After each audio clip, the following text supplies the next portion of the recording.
رمضانه هل الهلال يا حلاوة النور يا جماله، رمضانه هل الهلال يا حلاوة النور يا جماله، والسعادة هلاح أهلا أهلا رمضان والكل أفراح، أهلا أهلا رمضان والسعادة هلاح أهلا أهلا رمضان والكل أفراح. السلام عليكم ورحمة الله وبركاته. maanta waa maalinta ugu horeysa Ramadaanka. ku soo dhawaada barnaamijkii aan ku ballansaneen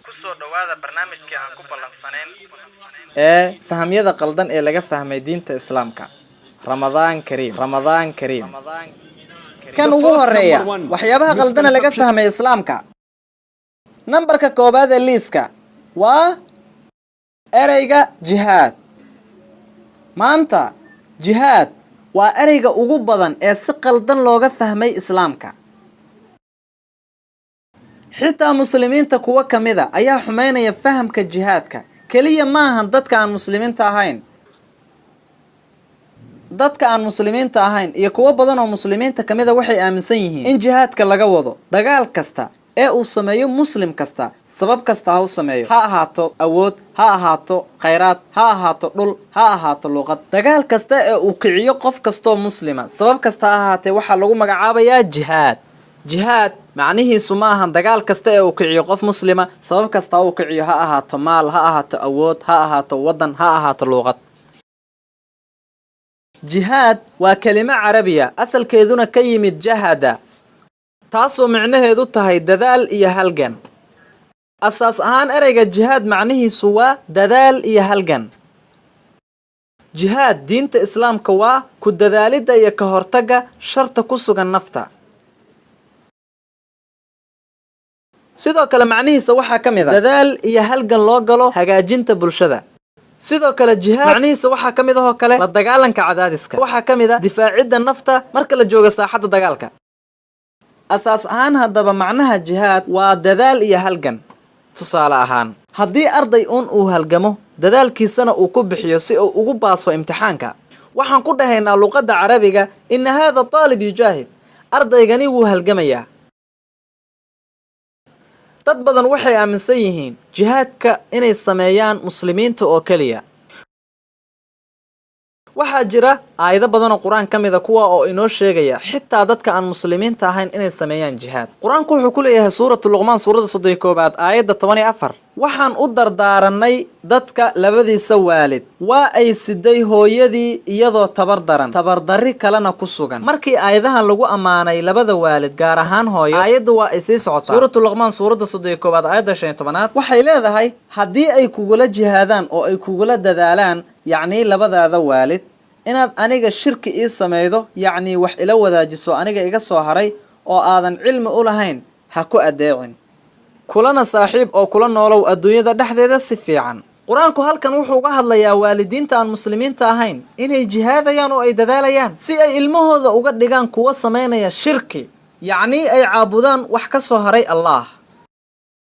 isla sida oo kale waxaa lagu sheegay suuratul cankabuut suurada 29 aayada 8, waxaan u dardaaranay dadka labadiisa waalid u wanaag falkooda, haddii ay kugula jihaadaan ay kugula dadaalaan,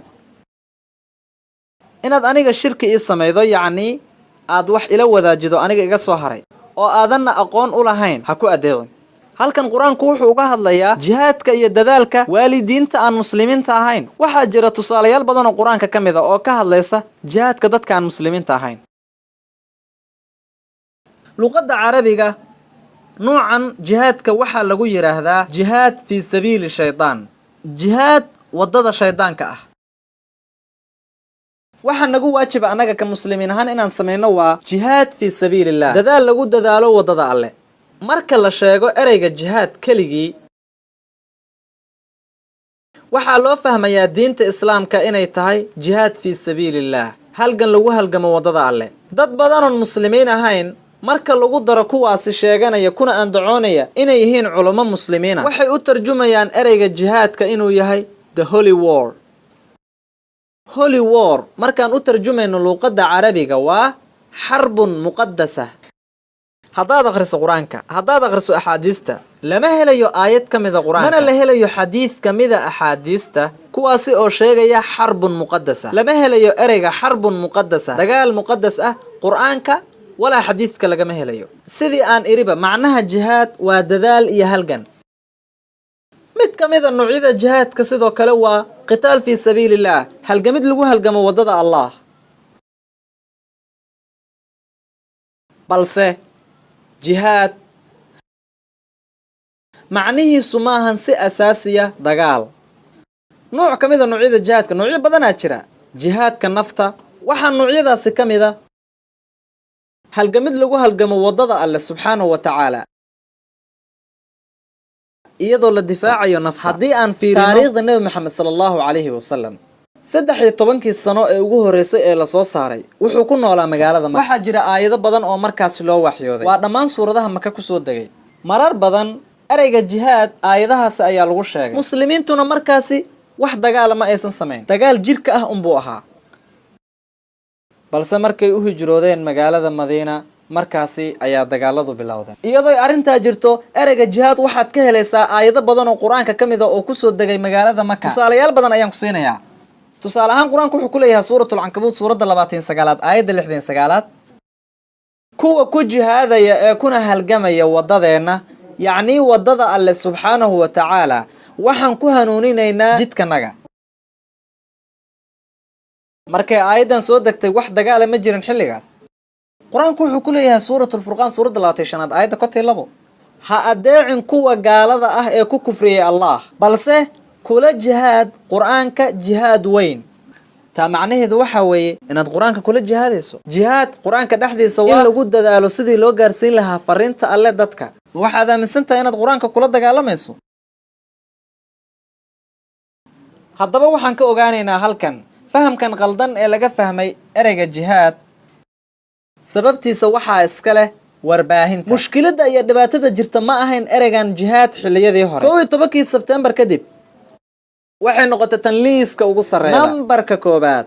horena uma aysan jirin. isla sababtaasi warbaahinta uga faafinayso suurad qaldan islaamka. fahamyadan qaldan ayaa ku abuurmay maskaxda dadka aan muslimiinta ahayn. haddii aad rabto inaad wax badan ka ogaato jihaad, waxaa kuu suurtagala inaad daawato muxaadaradeydii aan jeediyey aan uga hadlay argagaxinta iyo jihaadka iyo aragtida uu ka qabo islaamku.